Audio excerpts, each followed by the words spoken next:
Well, good morning. Happy dark and rainy. What did I do? There we go. I thought I deleted this document I had open. I always say I'm going to have it open as soon as I start the show. Hey, and those in the chat, let me know how audio is, because I found out I was having an issue and I fixed it. Sounds okay on the recording, but okay. Let's start. Good morning on a happy rainy 6/4 Tuesday. Hey, Steven, yeah, the camera's looking crisp. You know why? Because it is dark and rainy outside. I'm in my office, and there is no sun coming in, and then I have just my light here, my key light, and it looks great. I'm like, it's the lighting. Lighting is key. But yes, hello. Welcome to BlueGamer Bluecast Morning Show, the daily video game morning talk show where I, professional video game enthusiast of 30 plus years, Adam Blue, will cover news and industry insights along with what I've been getting into. So, yeah, what have I been getting into? From yesterday's show, I had talked about how I just got back from a trip. I'd taken all my retro handhelds with me, or all my handhelds with me, and found out that, like, just having the ROG Ally was really all I needed. So what was interesting was, yesterday I wanted to play, I had a busy work. It was so crazy just thinking like I came back from the trip and then had to do all this work. But anyway, then oh man, my Ken action figure just fell on my mouse and I think it clicked something. So yesterday I was playing, by the end of the night when I finally had some time to myself, playing some Aria of Sorrow, going back into that one, because like what happened in the Harmony of Dissonance, when I was syncing saves between handhelds, sometimes sync thing will mess up, and that happened. It overwrote that save. So now I'm going back through Aria of Sorrow, which I was already maybe halfway through. So what happened was I was like, okay, I'm going to go back to Aria of Sorrow, but I'm going to play on my PC, on my desktop instead of the ROG Ally. And I go to log into the PC, and I've learned from before, look at the date of the save file before you play, just in case it didn't sync. So I looked at the date of the save file, and it was from like a month before, and I'm like, okay. So it wasn't syncing. So then I do what I can to like initiate a sync. I think I restarted a device. I go to like start sync thing, which there's no, unless you're familiar with using command line, there's really no way to test all that stuff out. You can then use the web GUI, but even that sometimes will just not work, and I just don't get it. And so yeah, what happened was, again, a save file wasn't synced. I didn't play though, and then what I did was I backed up the last version I had. But it's very interesting. I've come to the point now, testing sync thing as much as I have, that I do not recommend it for syncing save files. And I came across something I might use called Retro NAS, but I don't know too much about it, and it seems complicated, but I know when I get into these things, I figure it out. I'm really just trying to find that one-stop solution to sync my retro games and saves across multiple devices. Sync thing is a great idea. It just, for some reason, won't sync.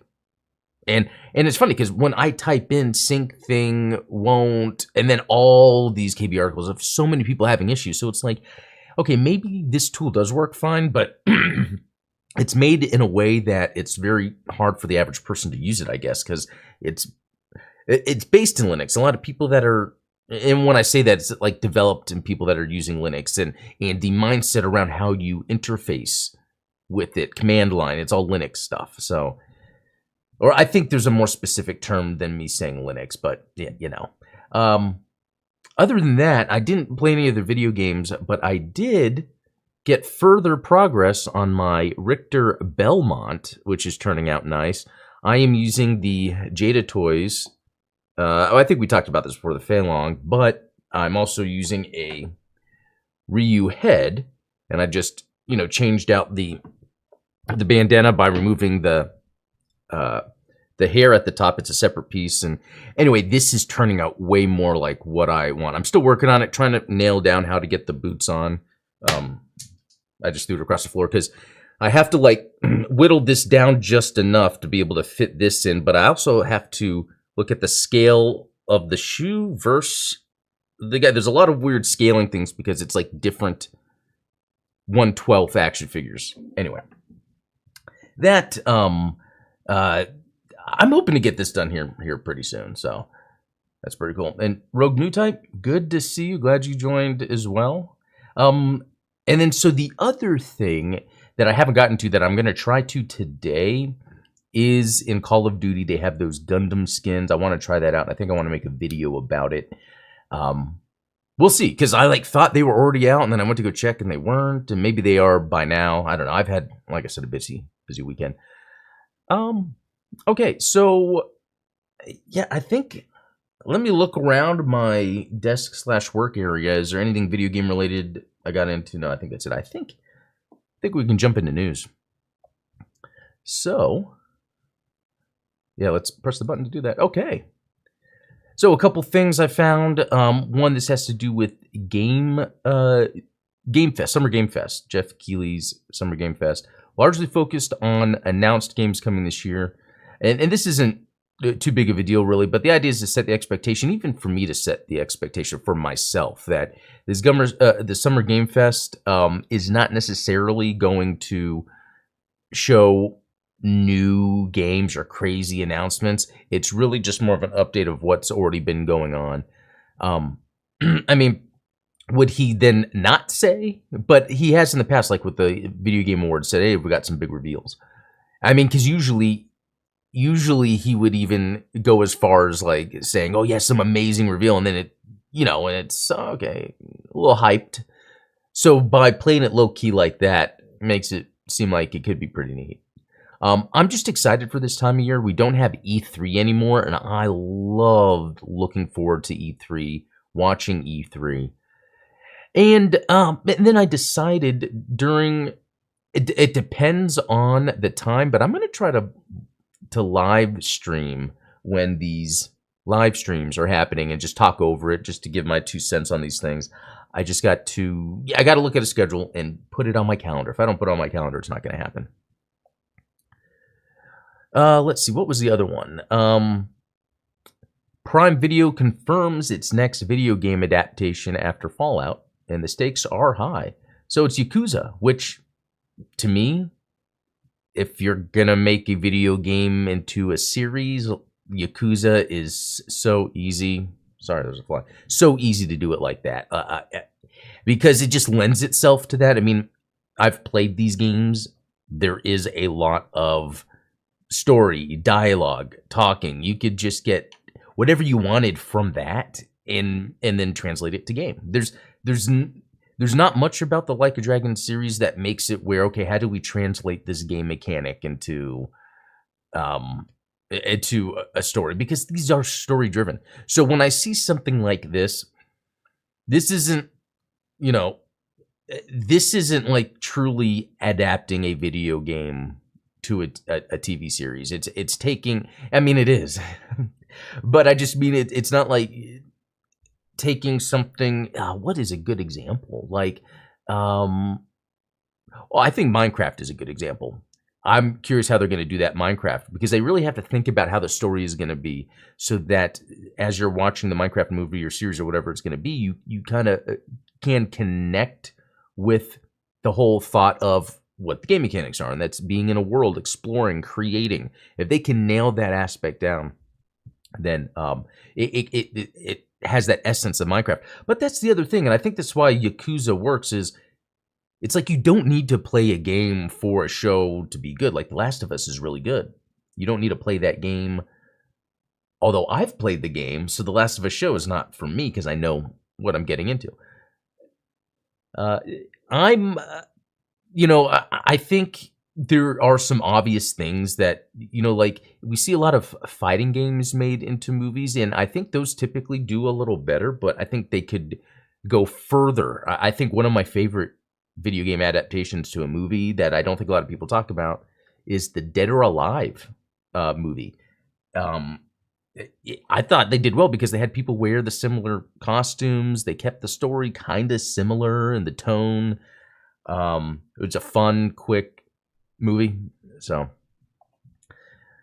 What was the... Okay, here's that other thing that I was just talking about. This introducing Retro NAS, or NAS. NAS, it's a wrapper, but also network attached storage. So I'm extremely excited to introduce a new project called Retro NAS, free open source NAS. That's going to bother me. Free open source software that lets you turn anything that runs Debian Linux into a device that both hosts your games and acts as a bridge between retro PCs and your network, and a ton more. So you can kind of see what he's getting at here. So it's the idea that I can create any save location, really. I'm thinking like, NAS set up like external, but it could be internal. It could be in a PC I already have.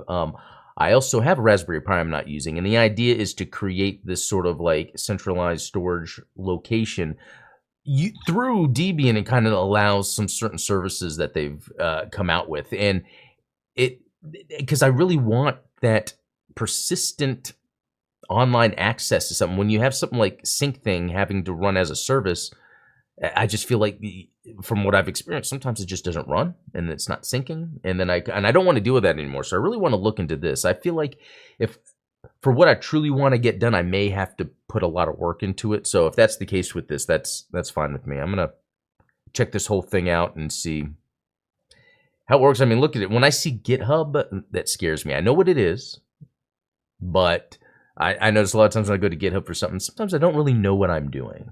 I'm at that level.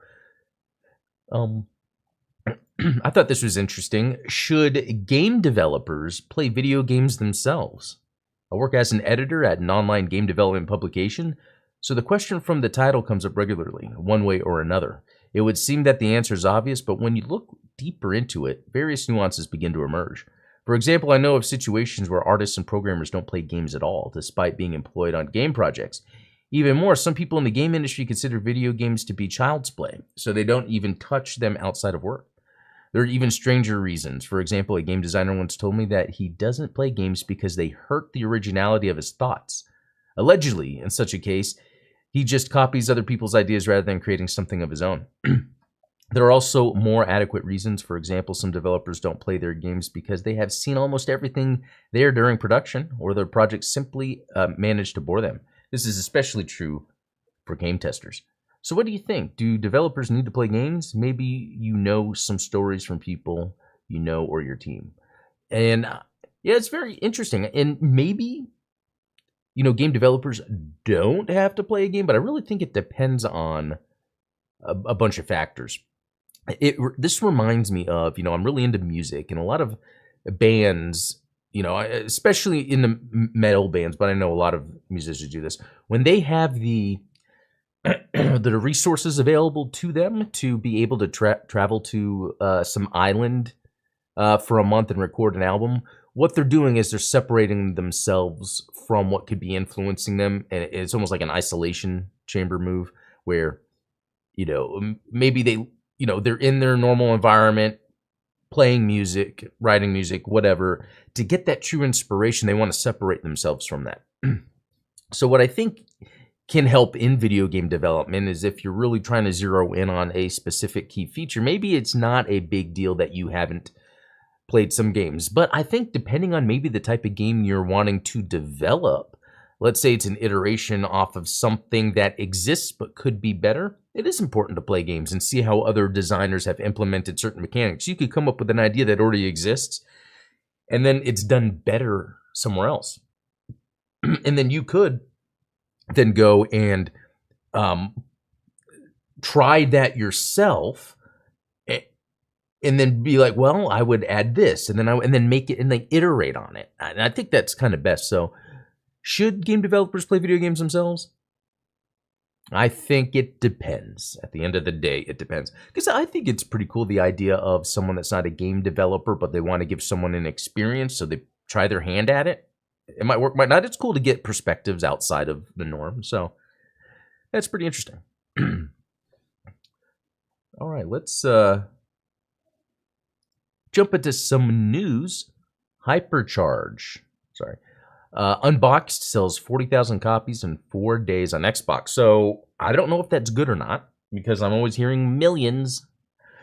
So Hypercharge is this action figure based shooter. It actually looks cool. I'm going to want to give it a shot.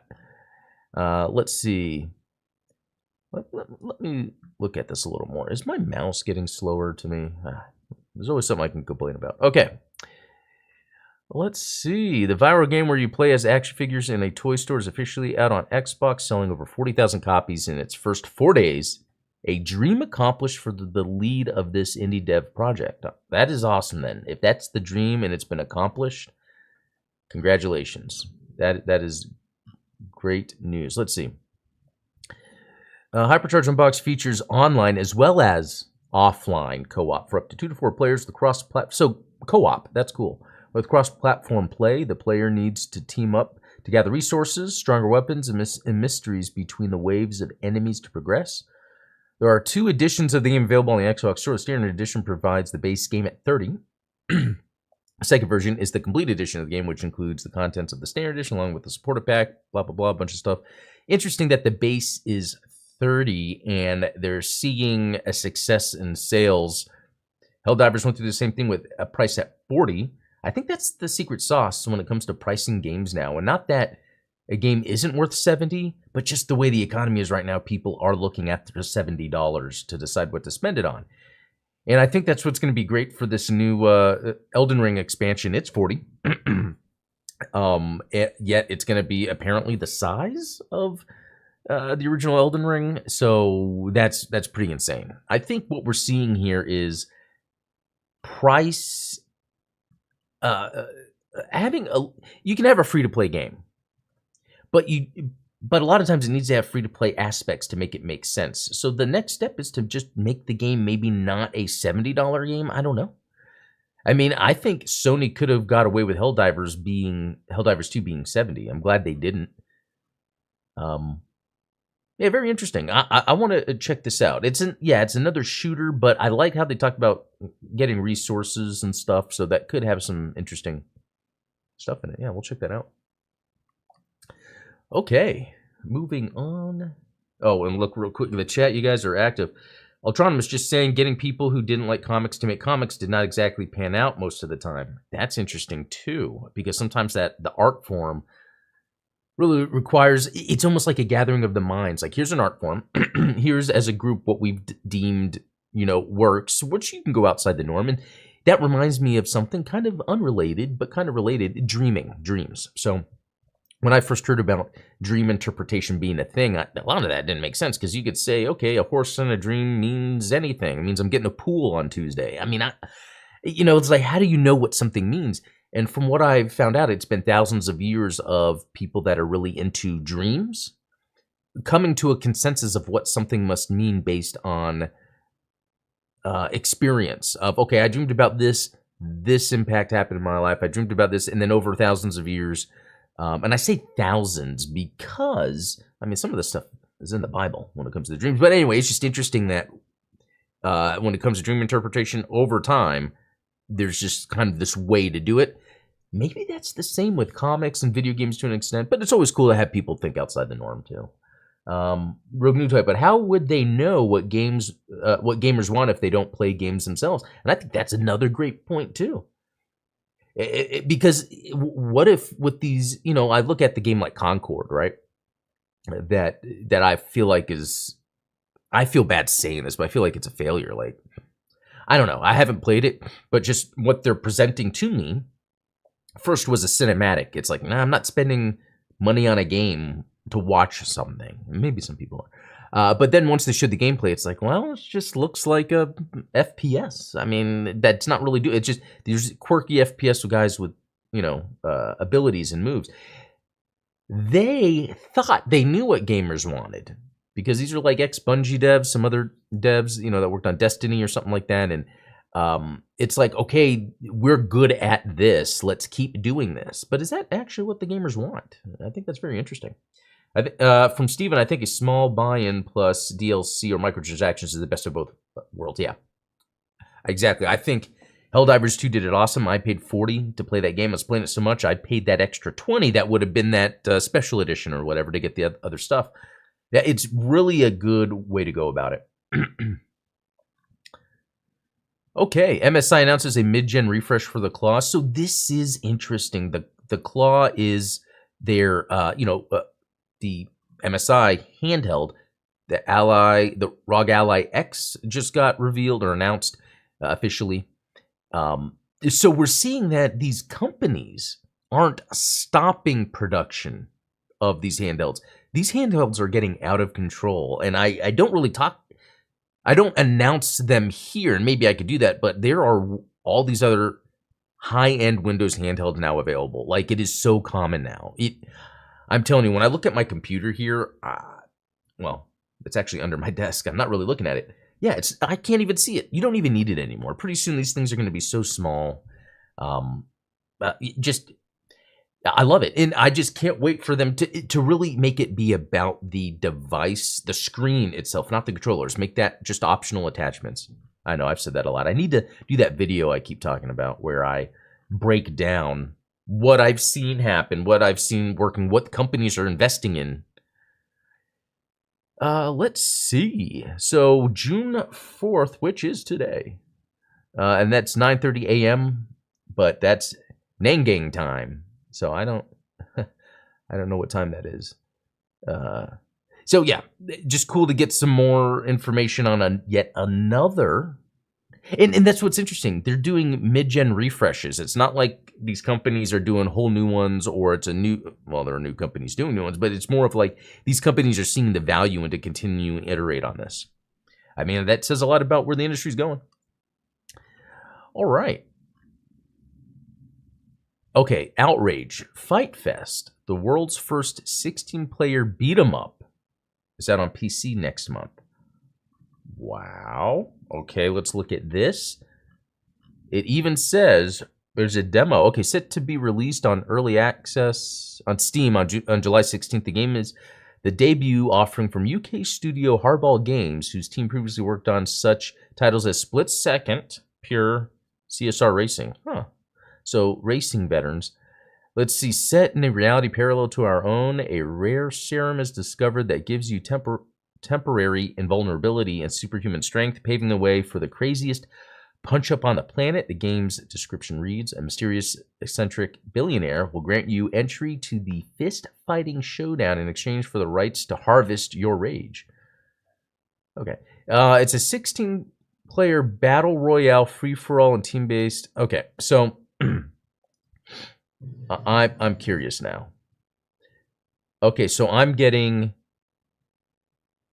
more Power Stone vibes than a beat 'em up, because when I'm thinking beat 'em up, I'm thinking side scrolling. It looks like this is arena based, just because it looked like we saw some sort of border at one time. I do like how quick and fast the action is. Yeah, you can see that. Yeah, there we go. So, beat 'em up. Yeah, I guess maybe because it's just a lot of punching.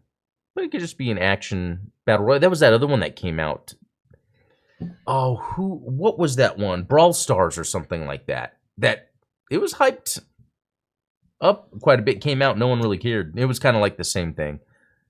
Maybe more of a third person instead of this like kind of isometric. But it'll be cool to see. So there's a demo on the game Steam page. I think it's worth checking out. I might check that out so I can speak on it, because I kind of like the idea of a modern isometric beat 'em up. Let's see. Rogue, yeah, to me, a beat 'em up is Final Fight or Streets of Rage. Yeah, that's how I see it too. The kind of side scrolling, like stage based. There's bosses. Yeah. Let's see here. League of Legends patch. Yeah, I don't really play that game. I know it's big, it's huge, and it keeps going. Epic acknowledges that it's easier to die in Fortnite's free cars than its paid ones. You know what? Interesting, because I did hear some complaints about this, but I tend to not focus on Fortnite meta. I don't play it all the time. I haven't played it in months.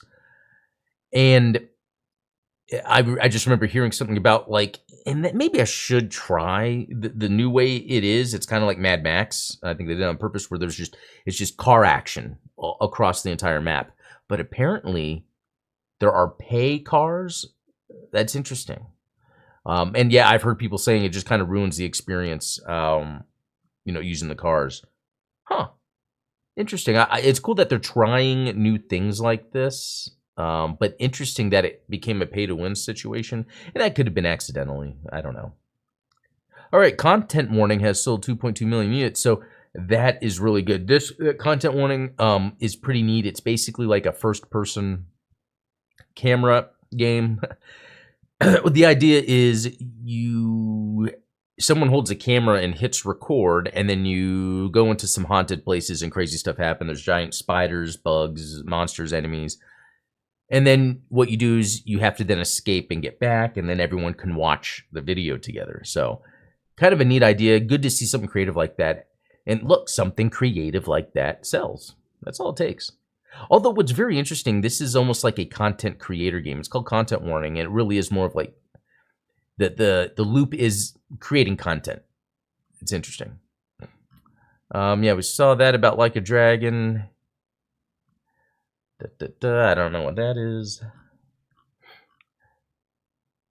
Avalanche closing Montreal and New York offices. So let's see. It's laying off 50. Let's see. Necessary to ensure a stable and sustainable future for the company. I mean, yeah, that makes sense. I don't know anything from them recently except the fact that they made the Mad Max game that always had high praise. And then what's his name? The director, George Miller. Am I getting the Millers right? Was like the game wasn't that great, and that kind of caused some internet controversy to occur. It's interesting because like when the first Just Cause came out, to me that just it's like, okay, if we're gonna have open world action games, this is how it should be. And it's interesting because I don't think the Just Cause games that came out after necessarily really had the essence of what the first one did, and I don't know what that is.